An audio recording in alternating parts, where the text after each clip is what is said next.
বললাম না আজকে ওর খাবারটাও তোমাদের সঙ্গে শেয়ার করবো। এই যে গরম জল দিয়ে ভিজিয়ে রেখেছি, দিয়ে এটাকে আবার চটকাতে হবে।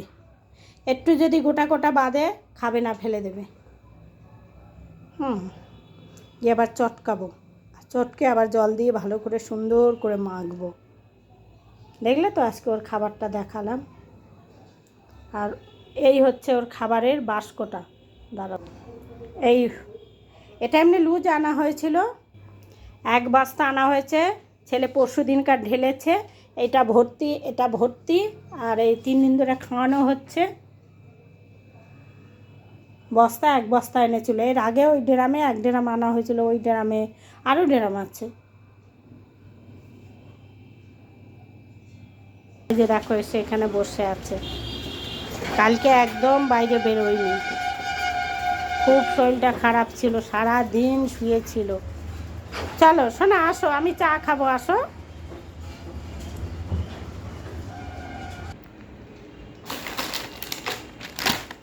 বিস্কুট খাবো বন্ধুরা।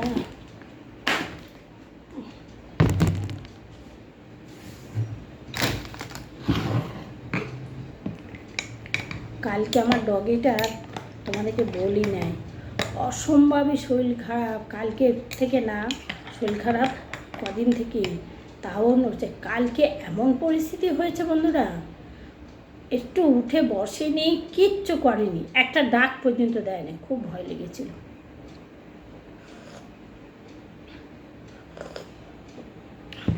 বারান্দায় বের করি তো, আগে কখনো বের করি না। তা ওই ছেলে আমার কথা বললে শোনে না। সাংঘাতিক মশায় কামড়িয়েছে এইখানটায়, জানো তো, কামড়ে একদম লাল করে ফেলেছে। সেইখানটা আবার ছেলে আমার লোম কেটে দিয়েছে। লোম কাটার পরে ওখানটা চুলকিয়েছে, মশার কামড় 2 জায়গায়। চুলকানোর পরে সে জায়গাটা একদম পুরো ঘা হয়ে গেছে, এইরকম থকথকে ঘা, জানো।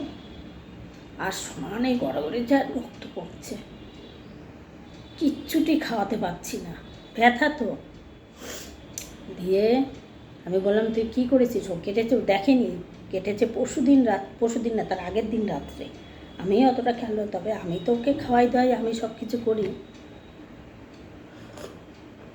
গিয়ে দেখছি ওরকম হয়ে গেছে। বাড়ি এসছে, আমি যে কী করেছিস তুই? গিয়ে সঙ্গে সঙ্গে ফোনে দেখলো, দেখার পরে এটা বলছে মশার কামড় থেকে হয় এরকম। দিয়ে আবার কথা বললো, ডাক্তারবাবুর সঙ্গে মনে হয় কথা বলেছে। বলার পরে তখন আগের যে কুকুরটা আমাদের, তার ঘা পা হয়েছিল, সে প্রচুর ভুগেছে। ঠাকুরের আশীর্বাদে আমার একে নিয়ে ভুগতে হয়নি, এর কিচ্ছু হয়নি। একবার একটা রোগ ধরা পড়েছিল, সঙ্গে সঙ্গে ধরা পড়েছে সব, মানে ব্লাড ফ্লাড সব পরীক্ষা করা হয়েছে, রিপোর্ট ভালো এসেছিলো, ঠিক হয়ে গেছিলো ওষুধপালা খাইয়ে। যাই হোক, আমার তো খুব চিন্তা হচ্ছে সত্যি কথা বলতে। ছেলের মতন করে, ছেলের মতন না, পুরো ছেলে করেই মানুষ করছি। 1 মাস 5 দিনে রান্না হয়েছে, এত বড়টা করেছি, এই 1 বছর হচ্ছে।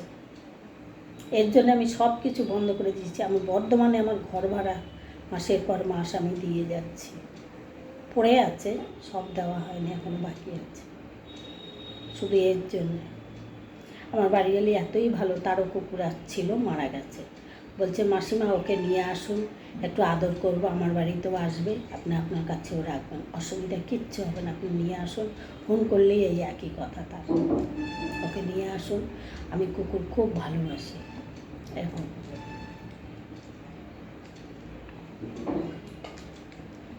আর সত্যি কথা বলতে, আমি যে ঘরটায় থাকি বন্ধুরা, ঘরটা প্রচুর গরম হয়ে যায়, 1 তলা বাড়ি তো, প্রচুর গরম হয়ে যায়, থাকা যায় না ঘরের মধ্যে। উপরে সিলিং পাখা চালাতে পারি না, আবার সেই একটা পাখা কিনেছি, নিচে পাখা চালিয়ে তারপরে শুতে হয় দিনের বেলা, খাটের তলায় শুই, ওকে নিয়ে রাখতে পারবো না।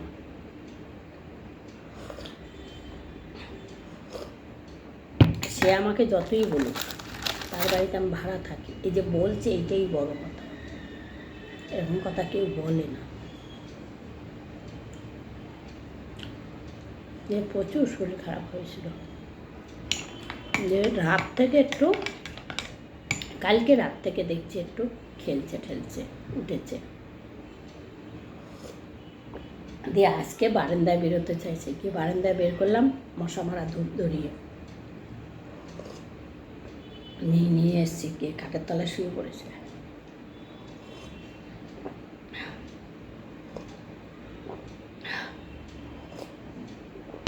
আর ওর বয়স আন্দাজে ডাক্তার বলছে ওজনটা বেশি হয়ে গেছে।